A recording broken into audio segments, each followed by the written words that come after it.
নমস্কাৰ আকৌ আহিলোঁ আপোনালোকৰ মাজলৈ এটি নতুন ভিডিঅ' লৈ এতিয়া আমি সোশ্যাল মিডিয়াটো চাওঁ বুলি যদি উলিয়াই লওঁ তেনেহলে দেখা পাম যে জুবিন গাৰ্গক কেৱল গালাস কিবা কিবি মানে জুবিন গাৰ্গক ককৰ্থনা কেৱল জুবিন গাৰ্গক গালি পাৰিছে জুবিন আমুক জুবিন তামুক জুবিন গৰু জুবিনে মদ খায় ইমান ধৰণৰ কথা এতিয়া তেওঁ হয় আমি জানো যে তেওঁ বেয়া কাম কৰিছে ৰাজীৱ শইকীয়াক তেওঁ চিনি নেপাওঁ বুলি কোৱা কথাটো বেয়া হৈছে এইটো হয় কিন্তু আজি যদি ৰাজীৱ শইকীয়াও জীয়াই থাকিলেহেঁতেন তেন্তে ৰাজীৱ শইকীয়াও ক'লেহেঁতেন যে জুবিন দাক ইমান বেয়াকৈ আৰু নক'ব ইমানতে হৈছে কিন্তু আমাৰো অন্তৰ আছে অন্তৰ আমি জুবিন গাৰ্গক ভাল পাওঁ গতিকে জুবিন গাৰ্গক বেয়াকৈ কোৱাটো আমি নিবিচাৰোঁ প্ৰতিজন মানুহেই যেন সুবিধা লৈছে জুবিন গাৰ্গক বেয়াকৈ ক'বলৈ আৰু তেওঁ শিল্পী হৈছে তেওঁ কষ্টৰ ফলত শিল্পী হৈছে তেওঁ ধুনীয়া ধুনীয়া সৃষ্টি কৰিছে তেওঁ নিজে কষ্ট কৰি সৃষ্টি কৰিছে যিবোৰ সৃষ্টি কৰিছে সেইবোৰ আমাৰ কাৰণে যোগ্য আমি ভাল পাইছোঁ কাৰণে তেওঁ আগবাঢ়ি যাব পাৰিছে হয় সেইটো কথা হয় কিন্তু আমাৰ ভাল পোৱাখিনিহে তেওঁ সৃষ্টি কৰিছে তেওঁতো আমি বেয়া পোৱাহেঁতেনতো তেওঁ এতিয়া শিল্পী নহ'লহেঁতেন তেওঁ আমাৰ কাৰণে সৃষ্টি কৰিছে কিন্তু আমি এইটো ক'ব নালাগে যে আমিহে তেওঁক শিল্পী বনালোঁ আচলতে নহয় তেওঁ আমাৰ কাৰণে সৃষ্টি কৰিছে কাৰণে আমি ভাল পোৱা বস্তুবোৰ তেওঁ সৃষ্টি কৰিছে গতিকে আমি সেই বস্তুবোৰ ভাল পাইছোঁ ইমান ধৰণৰ বেয়াকৈ কৈছে সঁচাই বহুত বেয়া লাগিছে আৰু ইমানতে মানে সেই জুবিন গাৰ্গৰ বিষয়টো শেষ হোৱাটো বিচাৰিছোঁ কাৰণ জুবিন গাৰ্গটো এতিয়া মনে মনে আছে কাকো একো কোৱা নাই আৰু নকৰিব তেওঁ প্ৰতিটো বিতৰ্কটো কৰে তাৰপিছত তেওঁ মনে মনে থাকে সেই যেতিয়া খাম কাটে তাৰপিছত তেওঁ আকৌ দুদিনমানৰ পিছত আকৌ এটা বিতৰ্ক কৰিব তেওঁ এটা বিতৰ্কিত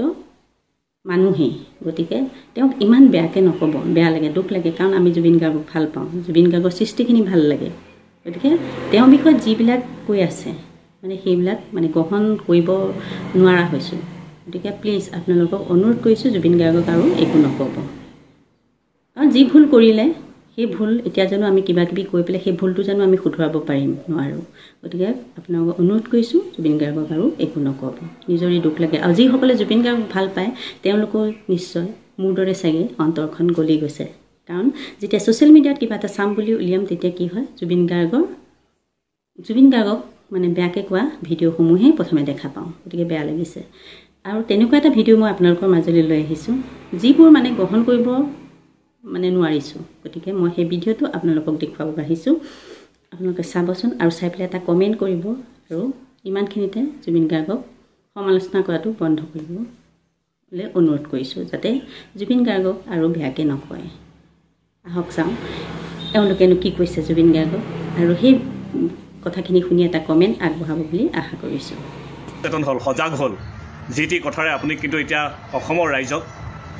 উল্টা পাক মাৰিব নোৱাৰিব কাৰণ সকলোৱে বুজা হৈছে সকলোৱে জনা হৈছে গতিকে আপোনাৰ নিজৰ জেগাত আপুনি সুন্দৰকৈ থাকক আপোনাক সন্মান কৰোঁ গতিকে এই সন্মানটো বজাই ৰাখিবলৈ জানিলে ভাল হয় গতিকে আনৰ বিষয়ে ইমান বেয়াকৈ কোৱাটো কোনো দৰকাৰ নাই আপুনি কোন হয় আপুনি শিল্পী আপোনাক শিল্পী কোনে বনাইছে আমি বনাইছোঁ আমাৰ বাহিৰে আমি যদি গান নুশুনো আপোনাৰ তেন্তে আপোনাৰ গান কোনে শুনিব গৰুৱে শুনিব নেকি নুশুনে কাৰণ আমি মানুহে শুনিব লাগিব আমি মানুহে আপোনাক এখন আসন দিছোঁ গতিকে যি টি কথা নক'ব আৰে মৃত ৰাজীৱ শইকীয়াকো আপুনি নেৰিলে আৰু আপুনি সাংবাদিকক চাই কি এক্সপ্ৰেছন দি কথাটো ক'লে যে জাতিৰ গান মই গোৱা নাছিলোঁ নেকি আপুনি গাইছে নিশ্চয় গাইছে আপুনি নিজেই লিখি কেইটা গান গাইছে জাতিৰ গান কিন্তু ৰাজীৱ শইকীয়াই যিজন ৰাজীৱ শইকীয়া অকণমান ভুল হৈ গৈছে নামটো কওঁতে হয়তো কিন্তু ৰাজীৱ শইকীয়াই যথেষ্টখিনি অসমীয়াৰ কাৰণে জাতিটোৰ কাৰণে কৰি থৈ গৈছে জাতিৰ কৱচ হৈ ৰৈছিল তেওঁ জাতিটো সংকটৰ সময়ত তেখেতে মাত মাতিছিল তেখেতে গীতেৰে তেখেতৰ কণ্ঠৰে তেখেতে মাত মাতিছিল তেখেতে প্ৰত্যেকটো মুহূৰ্ততে তেখেতে জাতিটোৰ কাৰণে আগবাঢ়ি আহিছিল এইটোতো আপুনি ভালদৰে জানে চাগে কিন্তু তথাপিতো আপুনি কি বুলি কৈছে যে ৰাজীৱ শইকীয়াক মই চিনি নাপাওঁ এইটো ভুল কথা কৈছে আপুনি কেৱল নাভাবিব যে এইখন হাবিত অকল আপুনিয়েই বাঘ ইয়াত বহুত বাঘ আছে আপুনি নাভাবিব অকল আপুনিয়ে বাঘ হয় আপোনাক এটা জেগা দিছোঁ আমি এই জেগাটো আপুনি ভালদৰে ৰাখক আৰু মন্তব্যবিলাক ভালদৰে কৰিব আপোনাৰ মন্তব্যবিলাক আজিকালি বেলেগ ধৰণে যায় আপুনি সংগীত জগতখনত থাকিব নে বেলেগ জগতলৈ যাম বুলি ভাবিছে আচলতে আপোনাৰ বয়সো নাই বাৰু এতিয়া যি হওক নহওক আপুনি ভালদৰে থাকক ভালদৰে থাকিলে আমাৰো ভাল লাগে আপোনাৰ গান তেওঁ এজন শিল্পীয়ে নহয় তেওঁ এজন মহান শিল্পী কাৰণ তেওঁ এটা শিলক পিচি গুৰি কৰি নিজে পানীৰ নিচিনাকৈ পি খাইছিল গতিকে এটা শিলক যোনে পিচি পি খাব পাৰিব পানীৰ দৰে তেওঁকহে শিল্পী বুলি কোৱা যায়। আচলতে তেওঁ এজন মহান শিল্পী। তেওঁ ইমান অন্তৰত দুখ বেদনা লৈ তেখেতে মঞ্চে গীত পৰিৱেশন কৰিছিল। আৰু তেখেতক অৱশ্যে মই বৰ ওচৰৰ পৰা যদিও লগ পোৱা নাছিলোঁ, দুই এখন মঞ্চত তেওঁ কণ্ঠদান কৰা চাবলৈ গৈছিলোঁ আৰু নিজেও অনুষ্ঠান এটালৈ তেখেতক নিমন্ত্ৰণ জনাইছিলোঁ। সেই সূত্ৰে তেওঁৰ লগত সিমানখিনি চিনাকি আছিল, কিন্তু তেতিয়ালৈকে আমি জনা নাছিলোঁ যে তেখেতৰ সঁচাকৈ কিমানখিনি দুখ আৰু তেখেতৰ কিমান বেদনা লৈ তেখেতে মঞ্চে গীত পৰিৱেশন কৰি আছিলে। এতিয়া যথেষ্টখিনি ভিডিঅ' দেখাৰ পিছতে গম পাইছোঁ যে তেখেতৰ সঁচাকৈ যথেষ্টখিনি দুখ আৰু বেদনা লৈ তেখেতে এখন গাঁৱৰ পৰা, এখন ভিতৰৰ গাঁৱৰ পৰা তেখেতে যিধৰণে ওলাই আহিছিল তেখেতে জাতিটোৰ কাৰণে, আৰু যে জাতিটোৰ কাৰণে তেখেত এজন মেৰুদণ্ডৰ নিচিনাকৈ থিয় হৈ ৰৈছিল। যেতিয়া জাতিটোৰ সংকটত পৰে, যেতিয়া জাতি সংকটত পৰে, যেতিয়া বিপদত পৰে জাতিটো, তেতিয়া তেখেতেই তেখেতৰ গীত আৰু তেখেতৰ কণ্ঠৰে, তেখেতৰ লিখিতৰে তেখেতে এটা কবচ হৈ ৰৈছিল। সেই জাতিটো আমাৰ অসমীয়া জাতিটোৰ বাবে তেখেতে যথেষ্টখিনি দি থৈ গৈছে আৰু কৰি থৈ গৈছে। গতিকে তেখেতক যদিও বৰ ভালকৈ লগ পোৱা নাছিলোঁ, তেখেতক মঞ্চত আমি গীত পৰিৱেশন কৰিবৰ কাৰণে নিমন্ত্ৰণ জনাইছিলোঁ, সেই সূত্ৰে পাইছোঁ বা দুই এখন তেওঁ অনুষ্ঠান চাইছিলোঁ। কিন্তু আজি আচলতে এতিয়া ক'বলৈ গ'লে এনেকুৱা ধৰণৰ হয় কথাবিলাক যে শিল্পী বুলি ক'লেই নহ'ব। আজিকালি শিল্পীটো হৈ গ'ল লেভেল শিল্পী। কাৰণ যদি ডিঙিত এডাল সোণৰ চেইন নাথাকে, যদি ভাল এখন গাড়ী নাথাকে, তেখেত তেতিয়াহ'লে শিল্পী নহয়। লাগিলে তেখেতৰ যিমানেই প্ৰতিভা থাকক, সেই প্ৰতিভা সদায় অথলে যায়। কাৰণ তেখেতৰ প্ৰতিভা যদিও আছিল, তেখেতৰ এখন ভাল গাড়ী নাছিল, ডিঙিত এডাল ভাল সোণৰ চেইন নাছিল। আজিকালি লেভেল, সাংস্কৃতিক দিশখনত আজিকালি লেভেলটো চোৱা যায় যে লেভেল মুঠতে মানুহৰ থাকিব লাগিব, প্ৰতিভা নহয় সাংস্কৃতিক দিশখনত। কিন্তু আজি জুবিন গাৰ্গে যিটো কৰিলে, একেবাৰে তুলঙা মন্তব্য কৰিছে। তেখেতে ঢুকোৱাৰ পাছতো তেখেতে শান্তি পোৱা নাই। তেখেতে এনেধৰণৰ মন্তব্য আচলতে কৰিব নালাগিছিল। তেখেতক যিসকল সাংবাদিকে সুধিছিল তাৰ উত্তৰ সুন্দৰকৈ দিব পাৰিলেহেঁতেন, আৰু সেই উত্তৰ সুন্দৰকৈ নিদি তেখেতে এটা কথা কৈছিল যে মই কি জাতি গান গোৱা নাছিলোঁ নেকি। কিন্তু তেখেতে ক'লে কথাষাৰৰ এক্সপ্ৰেশ্যনটো আপোনালোকে চাব ভালদৰে, তেখেতৰ এক্সপ্ৰেশ্যনটো কেনেকুৱা ধৰণৰ আছিলে তেখেতে যেতিয়া সাংবাদিকক কৈছিল। আৰু এতিয়া আৰু এটা কথা কওঁ, জুবিন গাৰ্গে যিটো মন্তব্য কৰিলে একেবাৰে অশুদ্ধ আৰু একেবাৰে ভুলজনক। গতিকে এজন শিল্পীক তেনেধৰণৰ কথা কোৱাটো যুক্তিগতৰ কথা নহয়। তুমি চিনি নোপোৱা স্বাভাৱিক কথা, কিন্তু যদিও চিনি নোপোৱা আচলতে তুমি বেলেগ ধৰণৰ কথাষাৰ ক'ব পাৰিলাহেঁতেন, কিন্তু নকলা। আৰু যিসকল আজি সাংবাদিকসকলে নিজৰ TRPৰ কাৰণে উঠি পৰি লাগিছে, তেওঁ আজি যথেষ্টখিনি গীত বজাই আছে বা তেখেতৰ বিভিন্ন ধৰণৰ কথাবিলাক আমাৰ বাতৰি মাধ্যমত আমি গম পাই আছোঁ বা আমি ফেচবুকত গম পাই আছোঁ। কিন্তু সেইখিনি কথাকে যদি আজি অতীজতেই যদি আমাৰ মৃত ৰাজীৱ শদিয়াদেৱক যদি তেওঁলোকে আগলৈ উলিয়াই লৈ আহিলেহেঁতেন, এখন প্লেটফৰ্ম দিলেহেঁতেন, তেখেতে নিজৰ প্লেটফৰ্মখন আচলতে তেওঁ নিজে তৈয়াৰ কৰি লোৱা, আনে তৈয়াৰ কৰি দিয়া নহয়। তেখেতে যথেষ্ট কষ্টৰে, আজি ইমান বছৰে যথেষ্ট কষ্টৰে তেখেতে আমাৰ অসমীয়া জাতিটোৰ কাৰণে, অকল জাতিটোৰ কাৰণে নহয়, তেখেতে বিভিন্ন গান তেওঁ গাইছে বা কণ্ঠদান কৰিছে। কিন্তু তাৰ লগতে আৰু সেইখিনি আচলতে গোটেইখিনি বস্তু আমাৰ সাংবাদিকসকলৰো কিন্তু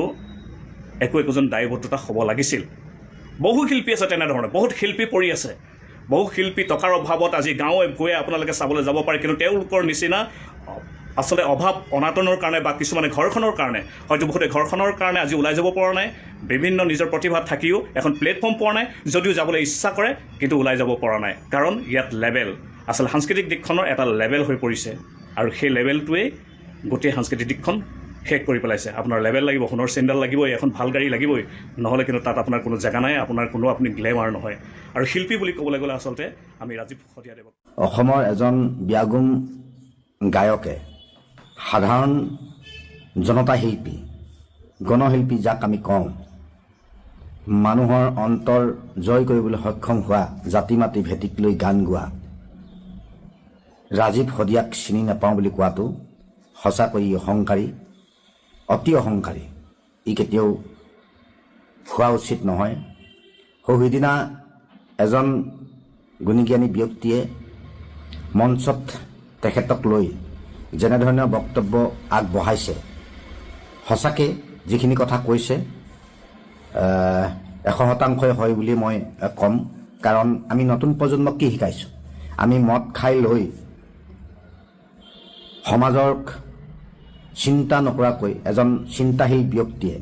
ৰাইজৰ পক্ষে যেতিয়া কথা কয়, তেতিয়াহ'লে তাত কিছু আমাক ক'বলগীয়া আছে। যি বক্তব্যই, তেনে এজন ব্যক্তিয়ে যেতিয়া বক্তব্য ৰাখে, ৰাইজে কথাবিলাক শুনে আৰু তেতিয়া ৰাইজে দুখ পায়। আৰু সেইবাবে আজি ৰাজীৱ শদিয়াক তেখেতে চিনি নাপাওঁ বুলি কোৱাটো অসমৰ ৰাইজে মনকষ্ট পাইছে, অন্তৰত দুখ পাইছে। কাৰণ সঁচা অৰ্থত ৰাজীৱ শদিয়া এজন সংগীত শিল্পী, জনতাৰ শিল্পী, খাটি খোৱা জনতাক লৈ গীত গোৱা, জাতি মাটিক লৈ গীত গোৱা। হয়, আপুনিও গাইছে, কিন্তু ৰাজীৱ শদিয়াৰ নিচিনা আপুনি গীত অন্তৰত, যেনেধৰণে জাতি মাটিক গীত, ৰাজীৱ শদিয়া গীত অন্তৰত সোমাই মানুহক আৱেগ সৃষ্টি কৰিছিল, আপুনি কিন্তু তেনে কৰিব পৰা নাছিল। আপুনি গাইছে, 30,000 গীত গাইছে বুলি আপুনি কয়, 40,000 গীত গাইছে বুলি কয়। হয়, একাংশই আপোনাক ভাল পায়, কিন্তু সেই বুলি আপুনি কিন্তু গীতক লৈ আপুনি ব্যৱসায় কৰিছে বুলি মই ক'ম। কাৰণ আপুনি এটা প্ৰগ্ৰেমত, এটা অনুষ্ঠানত আপুনি 8-9 লাখ টকা লয়। কোনে লয় আমাৰ সেইটো কথা অৱগত আমি প্ৰয়োজন নাই। কিন্তু ৰাজীৱ শদিয়াই টকাৰ কাৰণে গীত গোৱা নাছিল। তেখেতে এটা গীত লিখি থমকি ৰ'বলগীয়া হৈছিল। তেখেতৰ ফেচবুক পোষ্টতে আমি পাইছোঁ, সেই গীতটি বাণীবদ্ধ কৰিবৰ বাবে তেখেতৰ হাতত অৰ্থ